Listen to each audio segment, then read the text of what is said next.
15 अगस्त 1947। 200 सालों की गुलामी सहने के बाद भारत अंग्रेजों के क्रूर शासन से आजाद हो चुका था।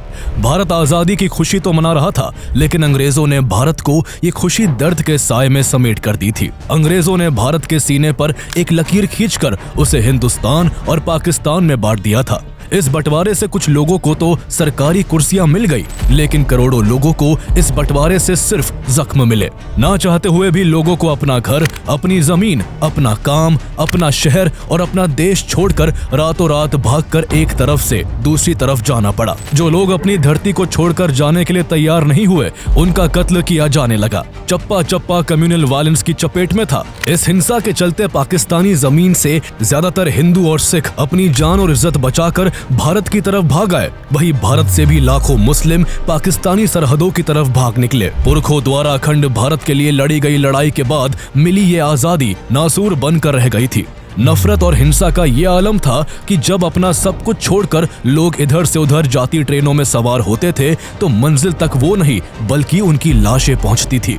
ये आजादी जिसके लिए हजारों क्रांतिकारी हंसते हंसते फांसी के फंदे से झूल गए थे, उस आजादी के बाद हुए इस पार्टीशन ने लगभग 10 लाख लोगों से उनकी जिंदगी और करीब 1.5 करोड़ लोगों से उनका घर छीन लिया था। लेकिन सोचने वाली बात यह है कि आखिर ये पार्टीशन हुआ ही क्यों?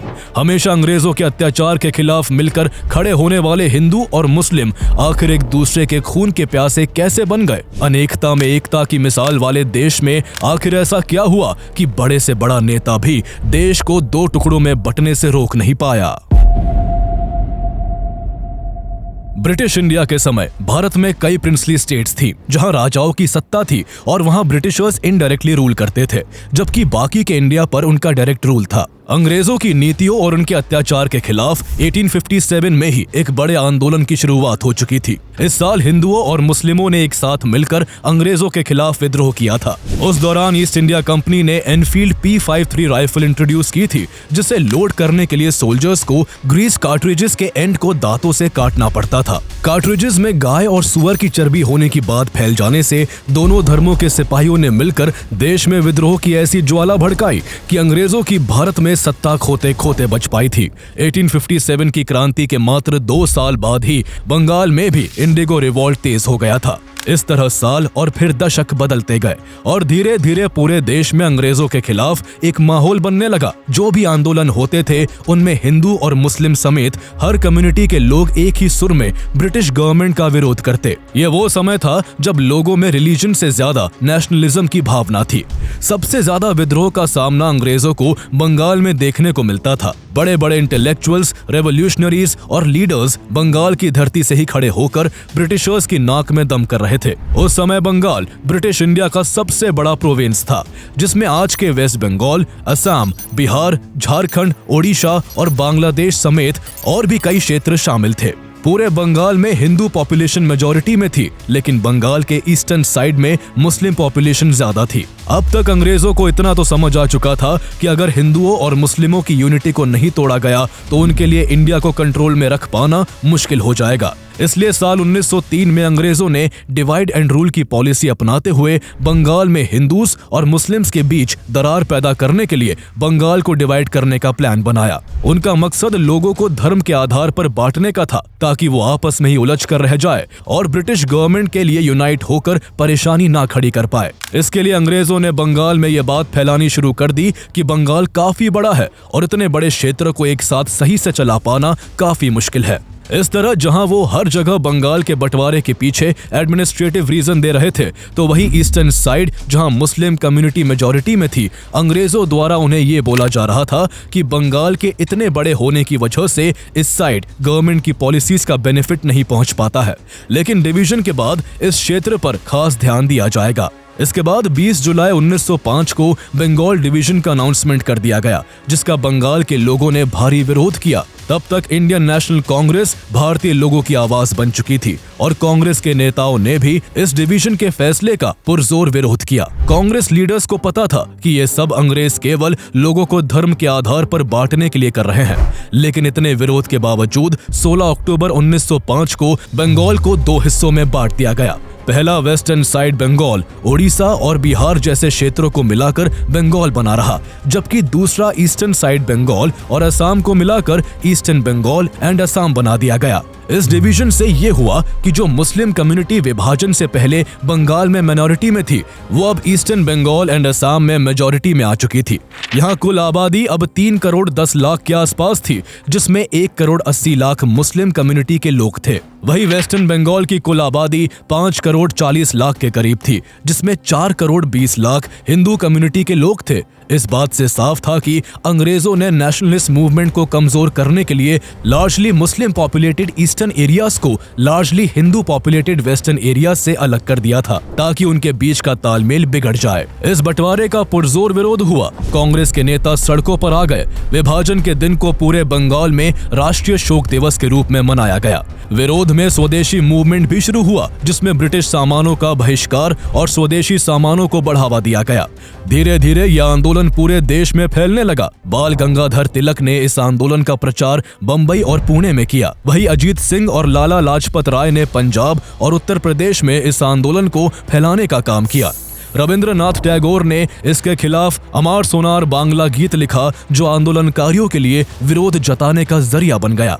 1906 में कलकत्ता में हुए कांग्रेस अधिवेशन की अध्यक्षता दादा भाई नौरोजी ने की, जहां पहली बार अंग्रेजों से सेल्फ गवर्नेंस की मांग रखी गई। इस तरह भारत में एक बार फिर नेशन वाइड मूवमेंट की शुरुआत हो गई। लेकिन इस दौरान वो भी हो रहा था जो ब्रिटिशर्स चाहते थे। अब ईस्टर्न बंगाल एंड असम में मुस्लिम पॉपुलेशन मेजॉरिटी में थी, इसलिए कई मुस्लिम एक्टिविस्ट ने इस विभाजन को एक अपॉर्चुनिटी के रूप में देखा। वो जिस तरह पहले कांग्रेस के साथ मिलकर अंग्रेजों का विरोध करते थे, इस बार उन्होंने ऐसा नहीं किया, बल्कि इसके ऑपोजिट कई मुस्लिम नेताओं ने अंग्रेजों का सपोर्ट करते हुए पार्टीशन के खिलाफ जारी मूवमेंट का विरोध किया। वो इस पार्टीशन से खुश थे, क्योंकि अब उन्हें लगता था कि ईस्ट बंगाल की वजह से उन्हें ज्यादा पॉलिटिकल और सोशल कंट्रोल मिलेगा। इस दौरान उनके अंदर एक और बात बिठाई गई कि कांग्रेस तो केवल हिंदुओं की पार्टी है, वो तो केवल हिंदुओं का पक्ष रखती है। ऐसे में ईस्ट बंगाल के मुस्लिम एक्टिविस्ट को लगने लगा था कि देश अगर आजाद हो भी गया तो सत्ता कांग्रेस संभालेगी और फिर हिंदुओं का ही राज होगा। इन विचारों ने उन्हें मुस्लिमों के रिप्रेजेंटेटिव के तौर पर एक सेपरेट मुस्लिम पार्टी बनाने के लिए प्रेरित कर दिया, जो मुस्लिम कम्युनिटी की आवाज को ब्रिटिश गवर्नमेंट के आगे रख सके। कांग्रेस भी ये सब भांप चुकी थी कि अंग्रेजों ने भेदभाव के गहरे बीज देश में बो दिए हैं, जिससे आंदोलन की दिशा भटक सकती है। इसलिए कांग्रेस के दिग्गज नेताओं ने बार बार साफ किया कि कांग्रेस पूरे देश की पार्टी है और कांग्रेस का सपना एक यूनाइटेड सेक्युलर इंडिया का है, जिसकी छतरी के नीचे हर मजहब के लोग मिलकर रहेंगे। कांग्रेस में जो मुस्लिम नेता थे, उन्होंने भी सबसे यही बात कही, लेकिन अब देर हो चुकी थी। अंग्रेजों का प्लान काम कर गया था और एक ही सुर में बोलने वाले नेताओं के बीच अब दरार पड़ चुकी थी। कुछ मुस्लिम नेताओं ने कांग्रेस के बराबर में मुस्लिम कम्युनिटी के रिप्रेजेंटेशन के नाम पर एक इंडिपेंडेंट ऑर्गेनाइजेशन बनाने का फैसला किया। इसके गठन के लिए सितंबर 1906 में लखनऊ में एक बैठक आयोजित की गई, जिसमें भारत के कई मुस्लिम प्रतिनिधियों ने भाग लिया। इस बैठक में पॉलिटिकल पार्टी के फॉर्मेशन पर विचार किया गया। इस दौरान सबसे बड़ा role all India Mohammedan educational conference AIMEC का था, जिसे सर सैयद अहमद खान ने 1886 में मुसलमानों को एजुकेशन देने के लिए बनाया था। इस ऑर्गेनाइजेशन को पॉलिटिक्स से दूर रखा गया था, लेकिन 30 दिसंबर 1906 को जब AIMEC का 20th सेशन ढाका में आयोजित किया गया, जिसमें लगभग 3000 डेलीगेट्स ने भाग लिया था, तो उन्होंने मिलकर AIMEC से पॉलिटिक्स पर लगा बैन हटा दिया। इसके बाद all India Muslim league AIML का फॉर्मेशन हुआ। इस नाम का सजेशन नवाब ख्वाजा सर सलीमुल्लाह बहादुर ने दिया था। इस तरह ऑल इंडिया मुस्लिम लीग का गठन हुआ, जिसके फाउंडर्स ख्वाजा सलीमुल्लाह, विकारुल मुल्क, सैयद अमीर अली, सैयद नबीउल्लाह, खान बहादुर गुलाम और मुस्तफा चौधरी थे। लीग के पहले ऑनरी प्रेसिडेंट सर सुल्तान मोहम्मद शाह बने। ऑल इंडिया मुस्लिम लीग अपने फॉर्मेशन के बाद कई पहलुओं पर काम करने में लगी हुई थी। एक तरफ उसके लीडर्स देश भर के मुसलमानों का समर्थन कांग्रेस से मुस्लिम लीग की तरफ शिफ्ट करने की कोशिश में लगे थे, तो दूसरी ओर ब्रिटिश गवर्नमेंट की गुड बुक्स में रहने के लिए मुस्लिम लीग के लीडर्स ब्रिटिशर्स के प्रति खूब वफादारी दिखा रहे थे। इसका असर ये हो रहा था कि लीग द्वारा जब भी मुस्लिम कम्युनिटी के हितों और अधिकारों के लिए कोई मांग उठाई जाती, तो अंग्रेज उस पर खास ध्यान देते थे। ऐसे में 1908 में मुस्लिम लीग ने अमृतसर में एक अधिवेशन आयोजित किया जिसमें मुस्लिमों के लिए सेपरेट इलेक्टोरेट की मांग उठाई गई। इसके बाद ब्रिटिश गवर्नमेंट सुधार के नाम पर 1909 में मॉर्ली मिंटो रिफॉर्म्स लेकर आती है, जिसमें सेपरेट इलेक्टोरेट्स का सिस्टम लागू कर दिया गया। इसके तहत सिर्फ मुस्लिम लोग ही मुस्लिम कैंडिडेट्स के लिए वोट कर सकते थे। ये सब साफ तौर पर हिंदू और मुस्लिम कम्युनिटी के बीच की खाई को और भी गहरा करने के लिए किया गया था। यही से देश में कम्युनलिज्म बढ़ता चला गया और भारत में पहली बार रिलीजन के नाम पर पोलराइजेशन की शुरुआत हो गई। कांग्रेस ने मॉर्ली मिंटो रिफॉर्म्स का पुरजोर विरोध किया, लेकिन कुछ नहीं हो सका। मुस्लिम लीग ने सेपरेट इलेक्टोरेट हासिल करके न केवल कांग्रेस को एक डिप्लोमेटिक और आइडियोलॉजिकल हार दी, बल्कि इससे लीग ने भारतीय मुस्लिमों का भी भरपूर समर्थन हासिल किया। अब मुस्लिम कम्युनिटी की एक बड़ी तादाद को लगने लगा था कि मुस्लिम लीग ही उनके लिए ज्यादा बेनिफिशियल है। अंग्रेज भारत को हिंदू और मुस्लिम में बांटकर बहुत खुश थे और उन्हें अनुमान था कि अब देश की राजनीति किस दिशा की तरफ मुड़ चुकी है। इसका एक सबूत सेपरेट इलेक्टोरेट को लागू करने के बाद उस समय के वायसरॉय लॉर्ड मिंटो द्वारा अपने दोस्त को लिखे लेटर में देखने को मिलता है, जिसमें उन्होंने लिखा था कि हम सेपरेट इलेक्टोरेट बनाकर भारत में ऐसा घातक विष बो रहे हैं जिसकी फसल बहुत कड़वी होगी। साल 1911 में अंग्रेजों ने ईस्टर्न बंगाल और वेस्टर्न बंगाल को फिर से एक कर दिया, लेकिन बंगाल का बंटवारा करके उन्हें जो चाहिए था वो उन्हें मिल चुका था। लगातार हिंदू और मुस्लिम नेताओं के बीच बढ़ती इस खाई को पाटने के लिए एक मुस्लिम कांग्रेस लीडर मोहम्मद अली जिन्ना आगे आते हैं। जिस साल मुस्लिम लीग का गठन हुआ था, उसी साल जिन्ना ने कांग्रेस को ज्वाइन किया था। वो एक बैरिस्टर थे जो लंदन से पढ़कर आए थे। उनकी लाइफस्टाइल मुस्लिम ट्रेडिशन से बिल्कुल अलग थी। वो कट्टरपंथी मौलाना और मौलवियों के कड़े आलोचक थे और कांग्रेस की सेक्युलर आइडियोलॉजी के बहुत बड़े समर्थक थे। उनका मानना था कि देश में धर्म के आधार पर कोई भी भेदभाव नहीं होना चाहिए। भारत की आजादी के लिए वो कांग्रेस और मुस्लिम लीग में एकता करवाना चाहते थे, ताकि दोनों मिलकर एक साथ अंग्रेजों के खिलाफ आवाज बुलंद कर सके। इसके लिए दोनों तरफ तालमेल बिठाना जरूरी था। इसलिए जिन्ना कांग्रेस में रहते हुए साल 1913 में मुस्लिम लीग को भी ज्वाइन कर लेते हैं। अब कांग्रेस और मुस्लिम लीग के बीच जिन्ना एक ब्रिज की तरह बन गए थे। उन्हीं के प्रयासों से 1916 में मुस्लिम लीग और कांग्रेस का जॉइंट सेशन हुआ, जिसमें दोनों पार्टियों के बीच लखनऊ पैक्ट साइन हुआ। इस पैक्ट के तहत पॉलिटिकल पार्टीज ने रिलीजियस माइनॉरिटीज को प्रोविंशियल लेजिस्लेचर्स में पार्टिसिपेशन देने का फैसला किया। मुस्लिम लीग के लीडर्स ने भी इंडियन सोवरेनिटी के लिए कांग्रेस लेड मूवमेंट के साथ एकजुट होने पर सहमति जताई। चूंकि जिन्ना का इस दौरान अहम रोल था और वो हिंदू मुस्लिम एकता की बातें करते थे, इस वजह से सरोजिनी नायडू ने जिन्ना को ambassador of Hindu and Muslim unity का टैग तक दे दिया था। लेकिन उस वक्त ना तो उन्हें और ना किसी और को ये पता था कि आगे चलकर सब कुछ बदलने वाला है। लखनऊ पैक्ट से कांग्रेस के कई बड़े नेता खुश नहीं थे।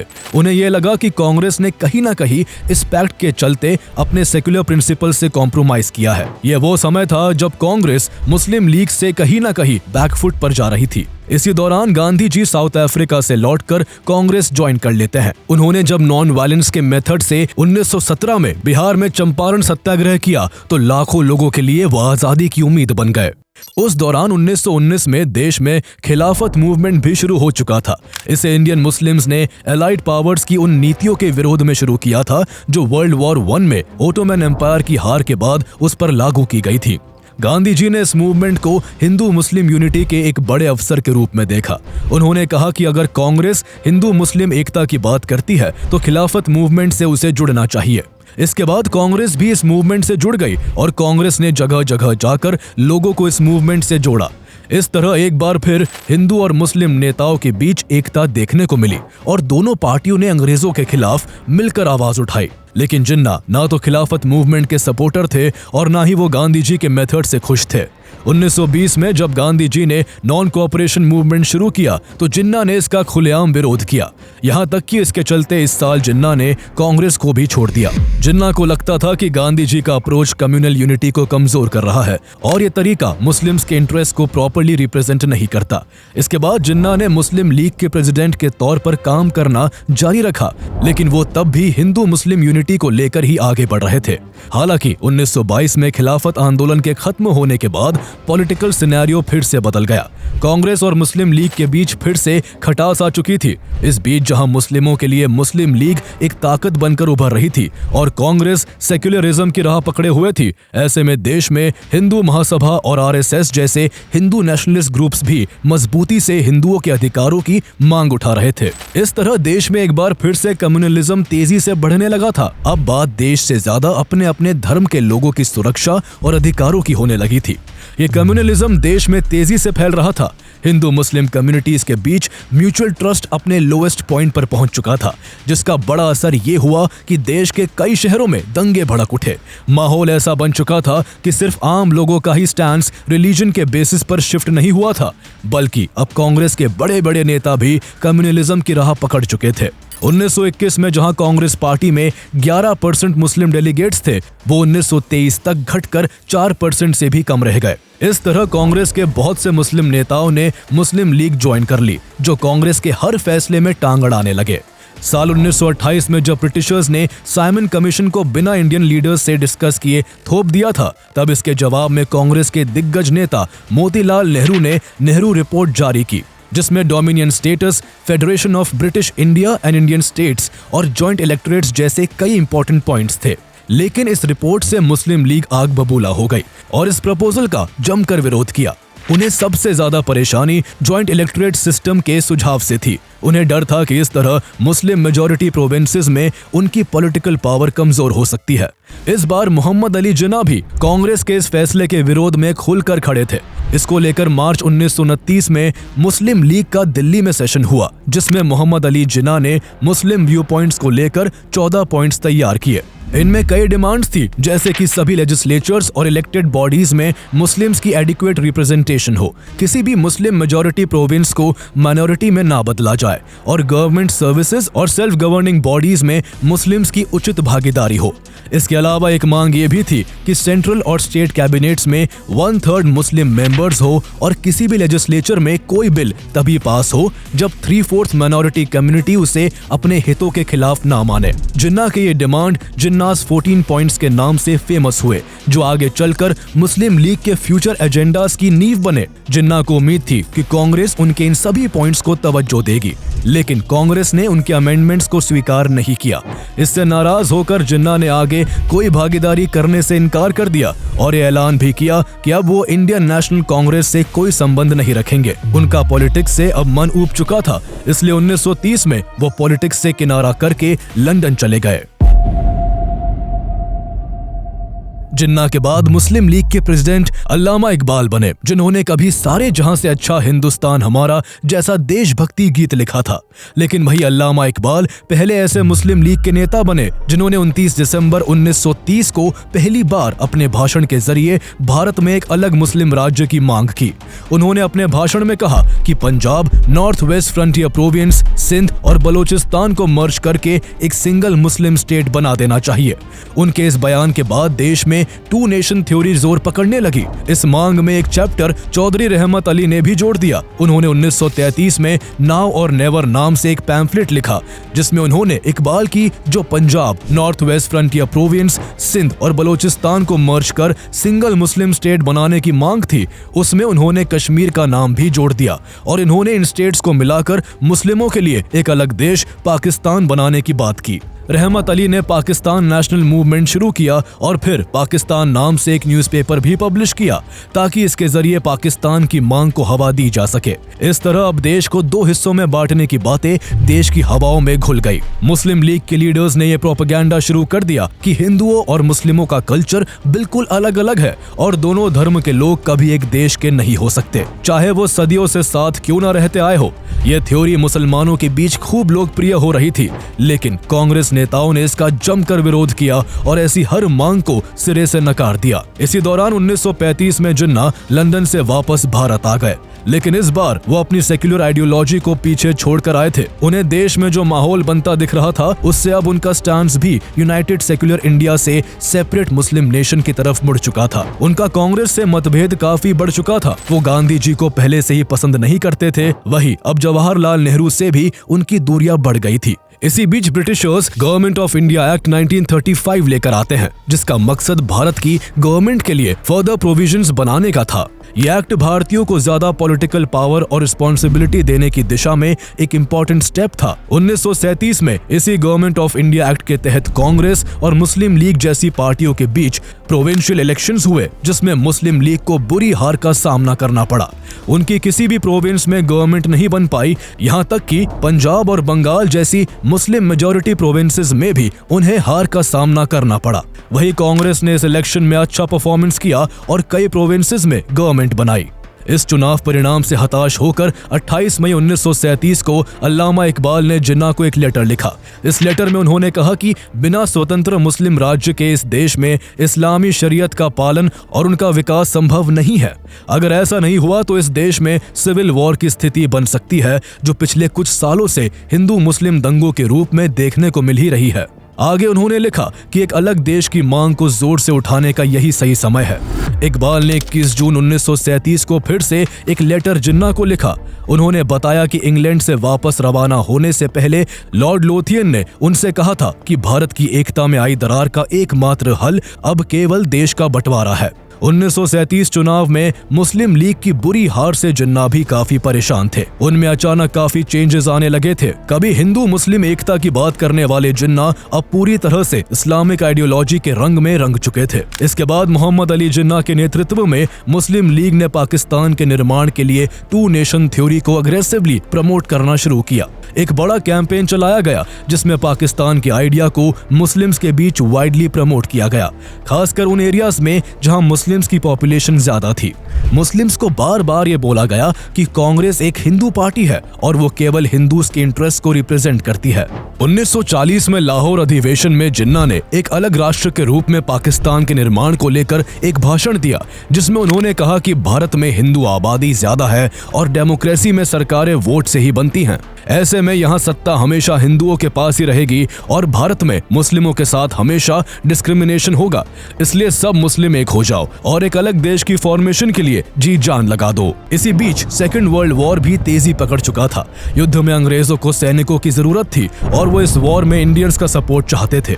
22 मार्च 1942 को सर स्टैफोर्ड क्रिप्स ने कांग्रेस के साथ नेगोशिएशन शुरू किए ताकि ब्रिटेन को वर्ल्ड वॉर 2 में इंडियन सपोर्ट मिल सके, पर कांग्रेस में गरम दल के नेता और कई बुद्धिजीवी इसके लिए राजी नहीं हुए। लेकिन गांधी जी ने इसे एक अपॉर्चुनिटी की तरह देखा। उन्होंने वॉर में ब्रिटिशर्स की मदद के लिए इंडियन सोल्जर्स की भर्ती का समर्थन किया, लेकिन इस सपोर्ट के बदले उन्होंने भारत की आजादी की मांग कर दी। अंग्रेजों ने काफी कोशिश की कि पूर्ण स्वराज की मांग टल जाए, लेकिन कांग्रेस की फुल इंडिपेंडेंस की मांग जस से तस बनी रही।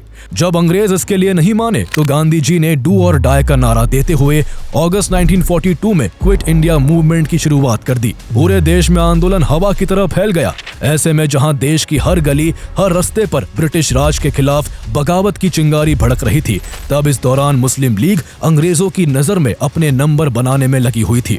जिन्ना और मुस्लिम लीग ने ब्रिटिशर्स वॉर एफर्ट का अनकंडीशनल सपोर्ट किया और क्विट इंडिया मूवमेंट का खूब विरोध करते हुए मुस्लिम कम्युनिटी से भी इस आंदोलन का हिस्सा न बनने की अपील की। अंग्रेजों के लिए मामला साफ था। एक तरफ उनकी हाँ में हाँ करने वाली मुस्लिम लीग थी और दूसरी तरफ उनको देश से खदेड़ने के लिए तैयार बैठी कांग्रेस थी। इसलिए जहां ब्रिटिश गवर्नमेंट दबी आवाज में मुस्लिम लीग की पाकिस्तान की डिमांड को सपोर्ट कर रही थी, तो वही सरकार कांग्रेस से चिढ़कर उसके नेताओं को जेल में बंद कर रही थी। कांग्रेस के बड़े बड़े नेताओं के अभाव में मुस्लिम लीग को पाकिस्तान बनाने के प्रोपेगेंडा को फैलाने का अच्छा मौका हाथ लग गया। लीग के नेताओं ने सब मुस्लिमों के बीच अलग देश की मांग के लिए आवाज उठाने की अपील की। खासकर Punjab, north west frontier province, Sindh, Balochistan और बंगाल जैसे मुस्लिम मेजॉरिटी क्षेत्रों में इस बात को जन जन तक पहुंचाया गया। इसके बाद एक बड़ी मुस्लिम आबादी का सपोर्ट मुस्लिम लीग ने हासिल कर लिया था। गांधी जी को अब देश के 2 टुकड़ों में बंटने की काफी संभावनाएं लगने लगी थी। वो इससे चिंतित थे और इसको रुकवाने के लिए जिन्ना को समझाना चाहते थे। वो सितंबर 1944 में 9 तारीख से 27 तारीख के बीच बंबई में 14 बार जिन्ना से बात करने उनके रेजिडेंस पर गए, लेकिन जिन्ना पाकिस्तान की मांग से जस से तस नहीं हुए। गांधी जी ने एक बार जिन्ना को यह ऑफर भी दिया कि अगर वो देश को बांटने की जिद छोड़ दे तो उन्हें आजाद भारत का प्रधानमंत्री बना दिया जाएगा, लेकिन जिन्ना अपनी डिमांड पर डटे रहे। इसके बाद साल 1945 आता है, जहां देश की उथल पुथल बढ़ती जा रही थी। तो वही इस साल वर्ल्ड वॉर 2 के खत्म होने से दुनिया ने कुछ राहत की सांस ली थी। इस बीच ब्रिटेन में भी सत्ता बदल चुकी थी और क्लेमेंट रिचर्ड एटली प्रधानमंत्री बने थे। इस दौरान एक तरफ ब्रिटेन वर्ल्ड वॉर 2 के चलते वैसे ही कमजोर हो चुका था और उसके लिए अपनी कॉलोनीज को सही से चला पाना मुश्किल हो रहा था, तो दूसरी ओर भारत में बढ़ते आंदोलनों ने ब्रिटिश गवर्नमेंट की नाक में दम कर रखा था। ऐसे में ब्रिटेन को मजबूरन भारत को आजाद करने के लिए मानना पड़ा। इसके बाद क्लेमेंट एटली ने इंडिया के लिए एक कॉन्स्टिट्यूएंट असेंबली बनाने और उसका कॉन्स्टिट्यूशन तैयार करने के उद्देश्य से मार्च 1946 में 3 सदस्यीय कैबिनेट मिशन को भारत भेजा। इस मिशन के सामने एक बड़ी चुनौती ये थी कि पावर ट्रांसफर किसको और कैसे की जाए। एक तरफ मुस्लिम लीग थी जो मुस्लिमों के लिए पाकिस्तान चाहती थी, दूसरी ओर कांग्रेस थी जो एक यूनाइटेड इंडिया के पक्ष में थी। जनवरी 1946 में जो प्रोविंशियल इलेक्शंस हुए थे, उसमें मुस्लिम लीग ने मुस्लिम मेजॉरिटी एरियाज में शानदार परफॉर्मेंस कर मुस्लिम सीट्स में 87% की मेजॉरिटी हासिल की थी, जिस वजह जिन्ना मुस्लिमों के समर्थन का हवाला देकर पाकिस्तान की डिमांड को मजबूती के साथ कैबिनेट मिशन के आगे रख रहे थे। कोई फैसला तभी हो सकता था जब दोनों पार्टियां एक पॉइंट पर सहमत होती, इसलिए शिमला कॉन्फ्रेंस में मिशन ने दोनों दलों के बीच समझौता कराने की कोशिश की, लेकिन काफी बातचीत के बाद भी कोई सॉल्यूशन नहीं निकला। ऐसे में मिशन ने मई 1946 में अपना खुद का प्रस्ताव पेश किया, जिसे कैबिनेट मिशन प्लान कहा गया।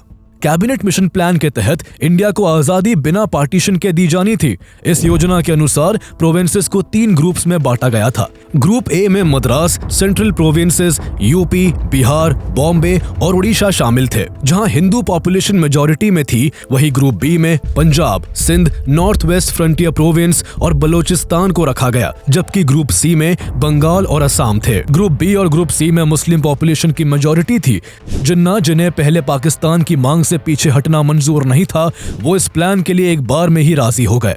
इस योजना में उन्हें पाकिस्तान से भी ज्यादा फायदा नजर आ रहा था, लेकिन कांग्रेस ने इस प्लान को रिजेक्ट कर दिया, क्योंकि कांग्रेस को हिंदू मुस्लिम मेजॉरिटी के आधार पर प्रोविंसेस की ग्रुपिंग मंजूर नहीं थी। कांग्रेस इस योजना में बदलाव चाहती थी, जबकि जिन्ना इस प्लान में जरा सा भी चेंज नहीं चाहते थे। जहां दोनों पार्टियों के एक पॉइंट पर एग्री ना होने से ये प्लान भी फेल हो गया, तो वही इसके बाद भी ऐसी बहुत सी चीजें हुई जिसने दोनों पार्टियों के बीच तनाव बढ़ा दिया। जिन्ना हर हाल में एक अलग मुल्क चाहते थे और जब उन्हें लगा कि आसानी से बात नहीं बनेगी, तो उन्होंने पाकिस्तान की डिमांड को लेकर पूरे देश के मुस्लिम्स को जोरदार तरीके से आगे आने को कहा। जिन्ना ने 16 अगस्त 1946 को डायरेक्ट एक्शन डे का ऐलान कर दिया, जिसका मकसद पाकिस्तान के फॉर्मेशन को लेकर ब्रिटिश गवर्नमेंट और कांग्रेस पर प्रेशर डालना था। उन्होंने अपने भाषण में कांग्रेस को धमकाते हुए कहा कि हम युद्ध नहीं चाहते, पर अगर आप युद्ध चाहते हैं तो हमें ये मंजूर है।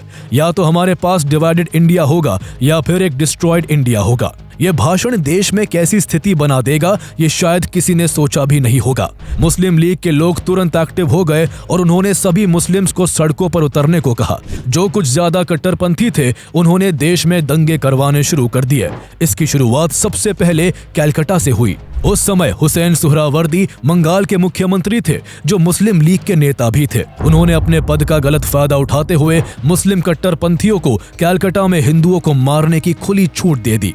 कलकत्ता में हिंदू पॉपुलेशन मेजॉरिटी में थी, इसलिए मुस्लिम लीग हिंदुओं को मारकर या भगाकर कलकत्ता से खाली करना चाहती थी, ताकि कलकत्ता में मुस्लिम आबादी ही बचे और कलकत्ता पाकिस्तान का हिस्सा बन जाए। हुसैन सुहरावर्दी ने पुलिस के भी हाथ बांध दिए ताकि कोई बीच बचाव के लिए न आ सके।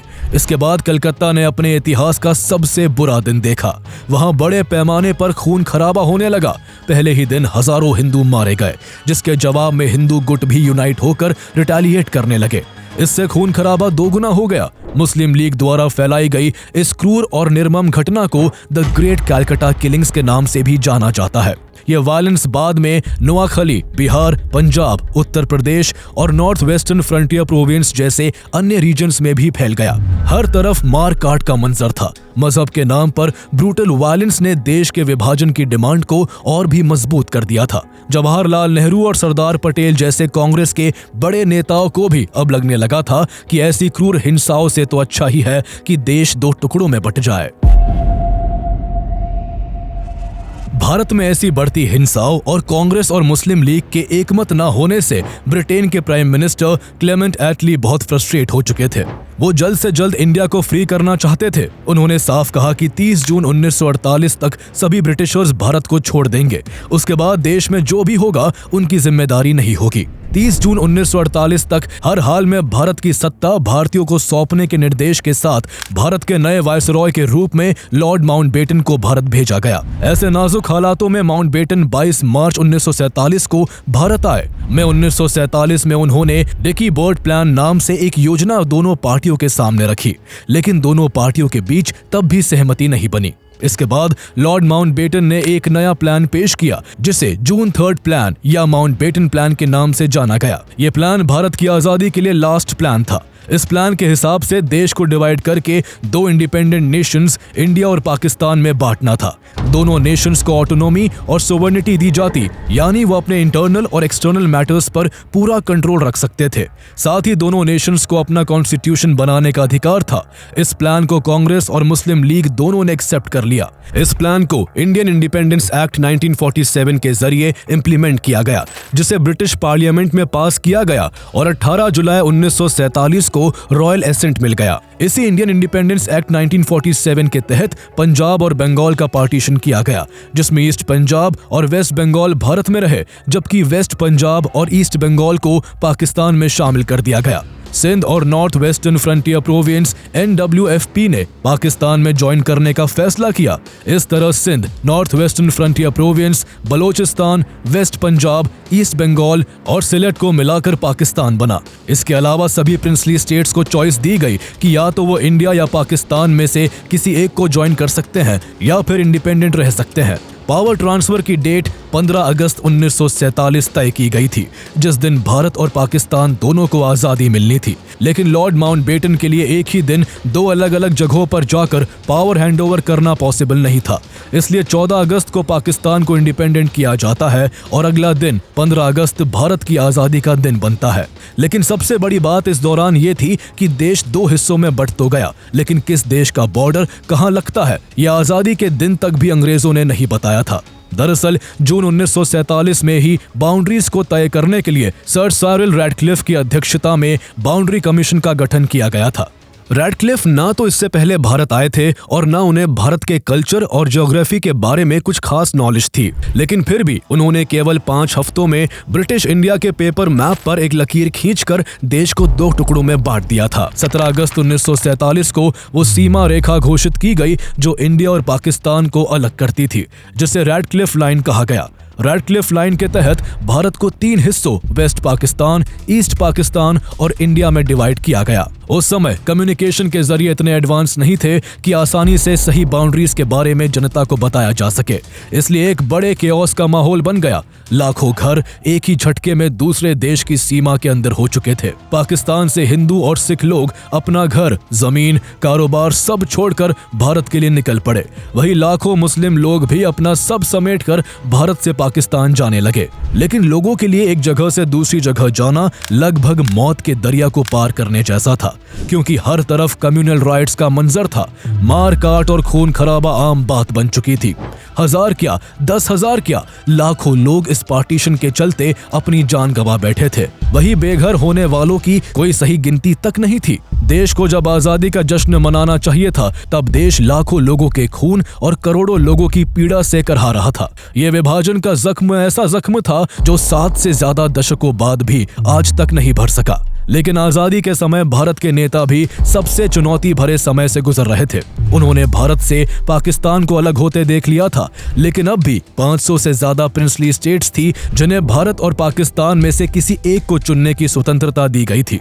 सरदार वल्लभ भाई पटेल ने देश के इतिहास में इन स्वतंत्र रियासतों को एकजुट करने का सबसे महत्वपूर्ण काम किया। इनमें से कुछ रियासतें भारत का अहम अंग थी, जिनके पाकिस्तान में चले जाने से भारत बिल्कुल ही अधूरा रह जाता। ऐसे में सरदार सरदार वल्लभ भाई पटेल ने महीनों तक देश के इन सभी राज्यों का दौरा कर इन्हें भारत में मर्ज करने की कोशिश की।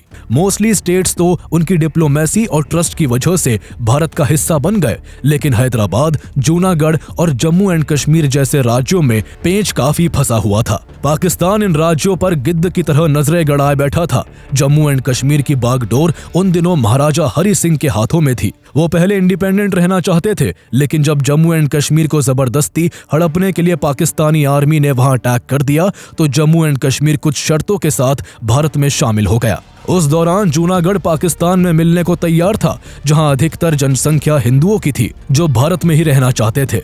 ऐसे में सरदार वल्लभ भाई पटेल ने यहां मिलिट्री और पॉलिटिकल प्रेशर बनाकर जूनागढ़ को भी भारत में शामिल कर लिया। हैदराबाद के निजाम ने भी जब अकड़ दिखाई तो यहाँ भी वल्लभ भाई पटेल ने अपनी सूझबूझ का परिचय देते हुए मिलिट्री सपोर्ट से हैदराबाद को भारत में मिला लिया। तब मणिपुर, भोपाल और सिक्किम ने भी इंडिपेंडेंट रहना चुना था, लेकिन बाद में मणिपुर और भोपाल जहाँ 1949 में भारत के साथ जुड़ गए तो वही सिक्किम का भारत में ऑफिशियली 1975 में मर्जर हुआ और इस तरह आज के भारत की तस्वीर पूरी हुई।